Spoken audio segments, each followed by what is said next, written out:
Est-ce que tu as déjà entendu parler des 3D? Dans cette vidéo, je t'explique en quoi cela consiste, durée, distance, distraction, comment utiliser cette méthode dans tes exercices, dans les différents exercices avec ton chien, en te donnant des solutions, des exemples pratiques. Reste bien jusqu'à la fin, je vais te révéler plein de choses qui vont t'aider à faire progresser ton chien sur ses émotions, sur sa gestion de frustration et d'améliorer son obéissance pour qu'il comprenne vraiment ce que tu attends de lui. Respect Dogs, ce sont des éducateurs canins comportementalistes en France près de chez vous. Demandez un programme 100% personnalisé sur www.respectdogs.fr. Retrouvez aussi nos formations en ligne sur Respect Dogs Academy.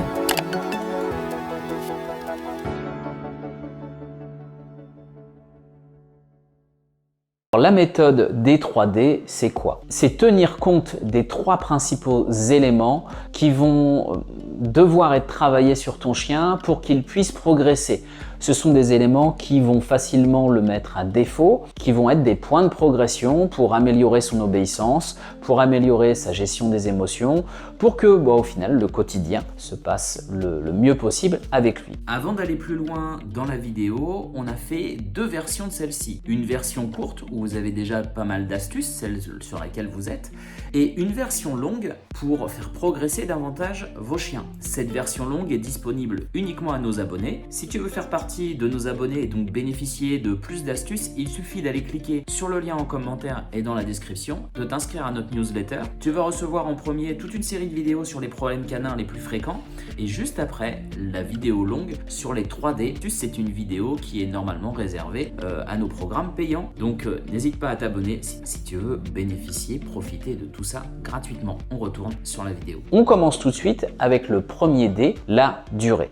La durée, c'est demander à ton chien de travailler sur sa patience, de tenir une position, par exemple assise, pendant un certain temps jusqu'à ce que tu lèves l'ordre.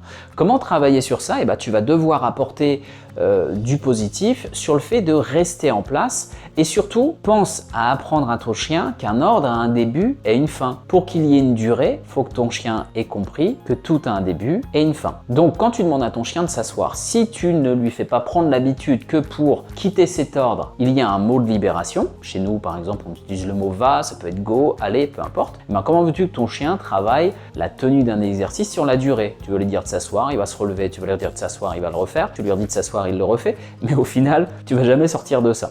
Quelque chose qu'on rencontre souvent sur l'exercice du à ta place. On passe tout de suite au deuxième D, à la distance. Apprendre à ton chien à tenir un ordre, à tenir une position, alors que tu mets de la distance. Tenir un pas bougé alors que tu es autour de lui à 1 mètre, 2 mètres, 3 mètres, puis petit à petit 10 mètres, 15 mètres, 20 mètres et même parfois très très loin, comme tu peux le voir dans cette vidéo avec Oops.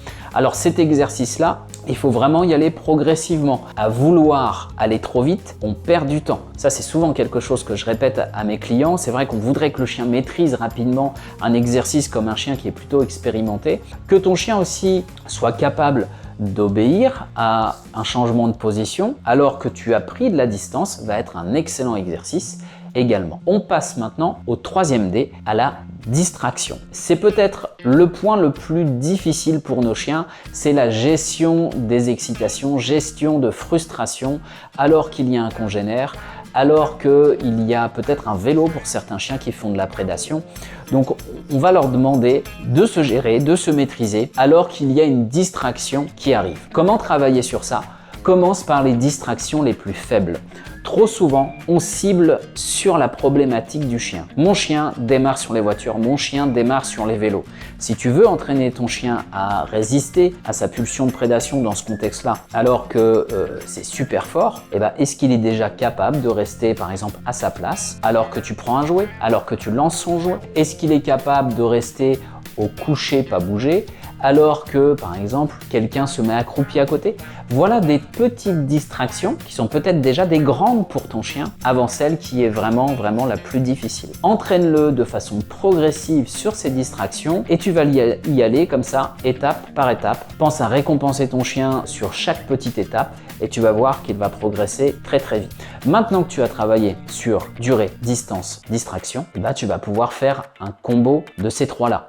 On l'a vu, la durée et la distance vont forcément aller un peu ensemble. Mais maintenant, si ça fait je suis à un peu de distance de mon chien et qu'il y a une distraction qui est plus proche de lui que moi je ne suis, je vais avoir quelque chose de plus difficile. Vas-y progressivement sur ça. En plus du fait que tu sois un peu à distance, demande-lui de rester en place alors qu'il y a un jeu, alors qu'il y a une stimulation. Bien sûr, il faut y aller très progressivement et se sécuriser. N'hésite pas à utiliser une longe et tu verras que ton chien va vraiment progresser grâce à ces exercices. Tous les membres de mon équipe sont formés à des exercices qui vont permettre de faire progresser ton chien. Ils vont adapter cette notion de 3D à la personnalité de ton chien. Donc si tu as besoin, n'hésite pas à faire appel à l'un des membres de mon équipe. Et surtout, si tu as aimé cette vidéo, n'hésite pas à me mettre un petit commentaire, un petit like. Ça permettra de la faire connaître à d'autres et ça encourage tout ce contenu gratuit que je peux vous faire sur YouTube et sur les autres réseaux. À bientôt pour d'autres vidéos.